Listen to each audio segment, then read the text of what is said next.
दोस्तों, आज का जो केस है वो एक ऐसी लव स्टोरी पे है जिसका एंड जो होता है उसकी बुनियाद होती है सिर्फ और सिर्फ शक। ये कहने का तो एक बहुत ही छोटा शब्द है, लेकिन ये कैसे एक आदमी की जान ले सकता है यही देखेंगे हम इस वीडियो में। ये घटना होती है बिहार की, जहाँ पे एक लड़का एक लड़की की न्यूड वीडियोस को और फोटोज को उसके फैमिली वालों के पास सेंड कर देता है, जिसके बाद ऐसा कुछ होता है जिसके बारे में कोई कभी सोच भी नहीं सकता। तो अब स्टार्ट करते हैं वीडियो को बिना किसी समय बर्बाद के।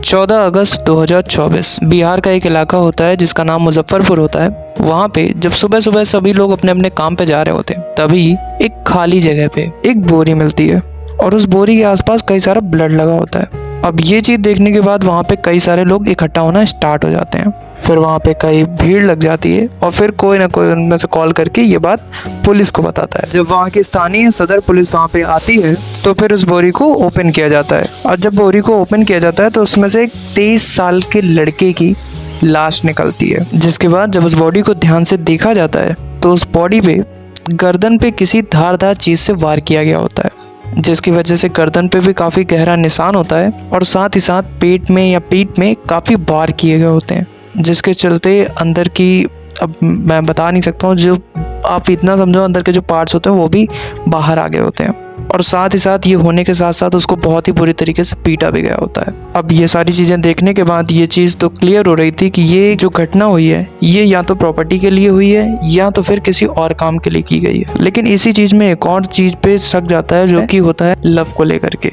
मतलब ये ऐसा केस लव में भी हो सकता है। अब ये मैं ऐसा क्यों कह रहा हूँ, क्योंकि भाई ये केस जो है वो मैंने पूरी तरीके से स्टडी किया है, इसके बाद मैं ये बता रहा हूँ। अब जब पुलिस वाले इन सारी चीज़ों को देखते हैं तो उनके सामने इस चीज़ को लेकर के कोई पहलू निकलता ही नहीं है कि इसकी डिटेल्स कैसे फाइंड करें। धीरे धीरे ये केस जो है वो सोशल मीडिया पे आता है, जिसके बाद कुछ लोग जिनके यहाँ पे एक ऐसी फैमिली निकल करके आती है जो कि 13 अगस्त को अपने बेटे के गुम होने की रिपोर्ट लिखवाते हैं। वे बताते हैं कि हमने इसकी कई जगह तलाश की, हमने कई बार मोबाइल पर भी ट्राई किया, लेकिन वो फ़ोन नहीं उठा रहा है। अब इतना सुनने के बाद जब बॉडी की जांच करवाई जाती है, जब ये बॉडी उसके फैमिली को दिखाया जाता है तो वो लोग पहचान जाते हैं कि ये उन्हीं का ही लड़का है। जिसके बाद उस लड़के का जो नाम निकल करके आता है वो होता है जयप्रकाश कुमार।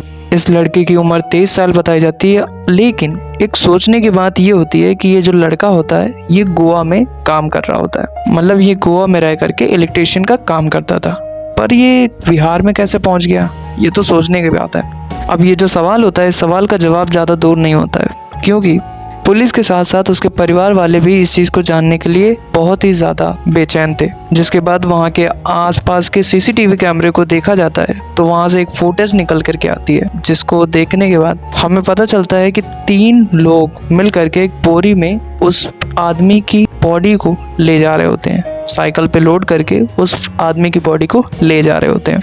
वो उसे ऐसे आराम से लेकर के जा रहे होते हैं जैसे उन्हें कोई देख ही नहीं रहा है, लेकिन उन्हें क्या पता था साइड में सीसीटीवी कैमरा उनकी पूरी की पूरी जांच देख रहा है। खैर, इतना सब होने के बावजूद सवाल अभी का भी वही था कि इन तीनों लोगों ने मिल करके ऐसा किया तो किया क्यों। इसके बाद इन तीनों लोगों को अरेस्ट किया जाता है, इनसे पूछताछ की जाती है और साथ ही साथ वो जो फ़ोन होता है वो ये लोग प्रोवाइड करवा देते हैं। जिस पे मोबाइल को चेक करने के बाद हमें ये पता चलता है कि जयप्रकाश और एक लड़की जिसका नाम ललिता होता है, उससे फ़ोन पर ढेर सारी बातें होती थी। अब ये जो बातें होती हैं ये ऐसा नहीं होता है कि ये कुछ दिन घटना होने के पहले हो रही थी, बल्कि जब वो लड़का गोवा में होता है तभी से ये बातें हो रही होती हैं, और हालांकि उससे पहले भी ये बातें चलती थी। तो पुलिस के अंदर ये सवाल निकल के आता है कि ये लड़की है कौन, जिससे उसके परिवार वालों से पता किया जाता है। तो उसकी माँ, जो लड़के की माँ होती है रंबा, वो बताती हैं कि ये जो लड़की होती है वो उसके बेटे के मामा की बहन की ननद होती है। भाई इतना तगड़ा रिलेशन, मतलब भाई गॉड।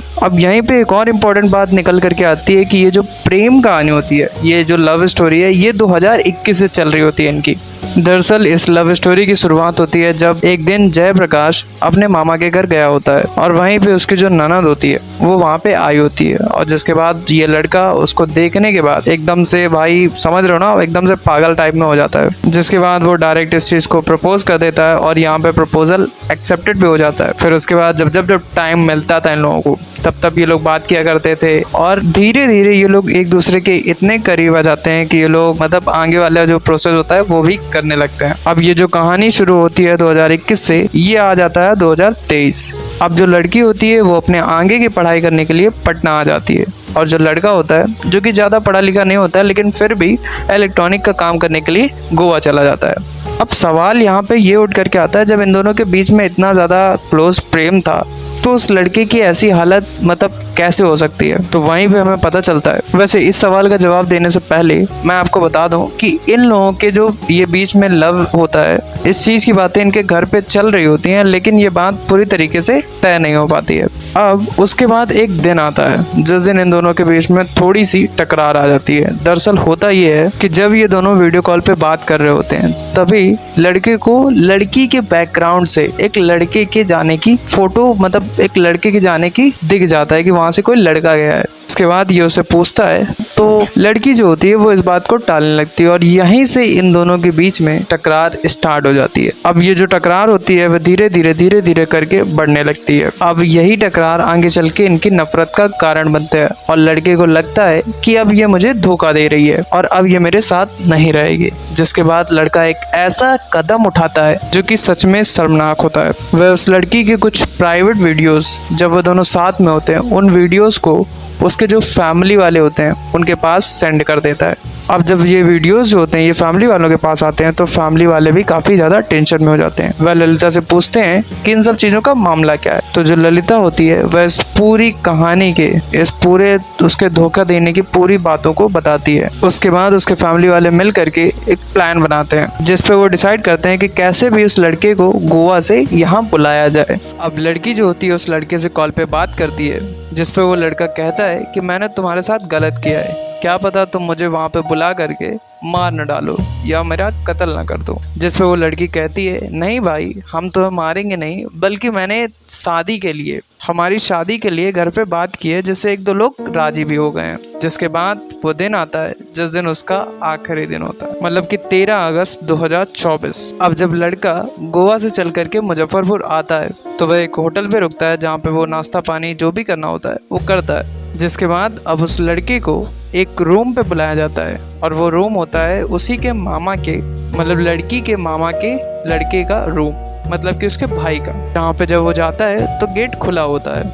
उसको ये नहीं पता होता है कि वहाँ पे उसके परिवार की कई सारे लोग और भी पहले से ही मौजूद हैं। अब जब वो लोग उसके सामने आते हैं तो पहले तो उसको काफ़ी तरीके से भाई मारा जाता है। उसके बाद ये लोग जब उस पर ये सारी चीज़ें कर लेते हैं तो एक धारीदार चीज़ से उसके गले को कट किया जाता है और उसके पेट पे भी और उसके पीठ पर भी कई सारे वार किए जाते हैं, जो कि हमने स्टार्टिंग में बताया कि उसके दिख रहे होते हैं। उसके बॉडी जो ऑर्गन्स होते हैं वो भी बाहर निकले हुए होते हैं और वे लोग उसको तब तक मारते हैं जब उनको संतुष्टि नहीं हो जाती है कि ये मर गया है। जिसके बाद वे लोग उसको बोरी में पैक करते हैं और उस एरिया से 100 मीटर की दूरी पर एक जगह पे उसको फेंक आते हैं। उसको ले जाते वक्त ये सारी जो घटना होती है ये सीसीटीवी चीज पे रिकॉर्ड भी होती हो। अब यहीं पे ये केस एंड होता है। अब जो जयप्रकाश की माँ होती है उस घर के जो 5 अपराधी होते हैं उन पे FIR दर्ज करवाती है और अभी तक इस केस की आगे जानकारी चल रही है। अभी तक इस पे कोई स्ट्रिक्ट एक्शन नहीं लिया गया है और अब यहीं पे ये वीडियो एंड होता है। वीडियो एंड होने से पहले मैं एक बात बताना चाहता हूँ। सबसे पहली और ज़रूरी बात तो भाई मैं यही बता दूँ यार